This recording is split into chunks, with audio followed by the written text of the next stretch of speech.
Welcome in our DuckDB series. In this video, let's go through how to use New York Taxi Dataset in our Python. Jupyter Notebook, we are taking as simple as so we don't have any issue in understanding.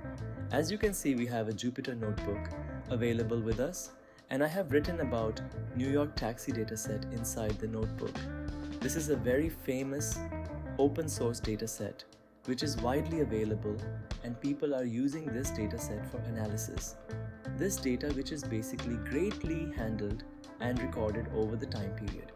This has taken great years of time to manage and restore the status set in different file formats and widely available dataset and easily available to download. And we have many websites available from where you can download this dataset. So as you see, we use this dataset for data analysis and machine learning and urban planning and for learning visualization. Also, you can also see some of the records which are required to show revenue insights, distances of trips, time and location over time utilized in urban areas. This is also used in machine learning and artificial intelligence to analyze the amount of data set and to find out the future predictions and to train models in machine learning. If we see, then we have over 20 plus fields or columns available, which is inside our dataset. But for our analysis, for our understanding, we are making it to few of the column so that we have better understanding about the dataset. Specifically, it's not about the dataset understanding. It's about only to see how our library behaves and how we can handle this much amount of data without breaking our system. And we analyze in real-time environment. So we are making it short to few limited number of columns which we will work, and it will also give you the better analysis to understand how much basically we need to understand out of that dataset. We need to find from where you can download the dataset. Let's go to Google, and then you can find out New York Taxi Dataset, and there can be multiple websites by which you can download this. We are using Kaggle website to download the dataset. After opening the website, you can see we have the description of available about the dataset. If you scroll down, then it shows the structure of the dataset, how this website is managing this dataset. Now you see, we have a download button on the right top.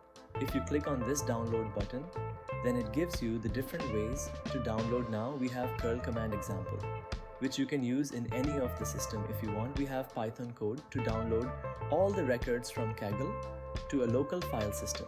So that means we have multiple ways to download here. You see, we have download dataset link also.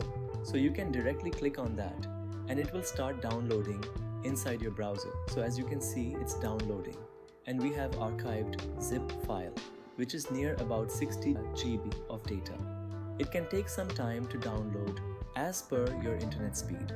We are using only data starting from 2010 in this dataset.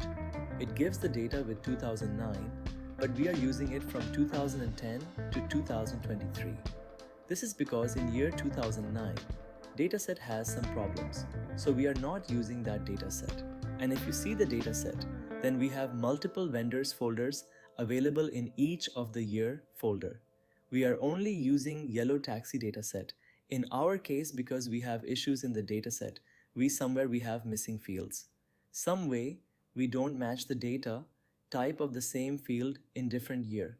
So what we have yellow taxi data is the only way to go forward. We are using that.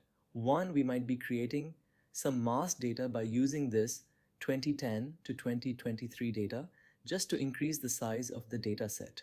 We want to show you how we can work with longer data set. So initially, this data set is providing us some 1.5 billion records, and we want to increase the data size to 3 billion or 4.5 billion for better understanding. Always good to go with maximum size of dataset, which we can use on normal size laptop with our library, so we don't need to scale the infrastructure, hardware infrastructure for it. That's all we have in this video. I hope you have learned something new today. Let's see you in the next video.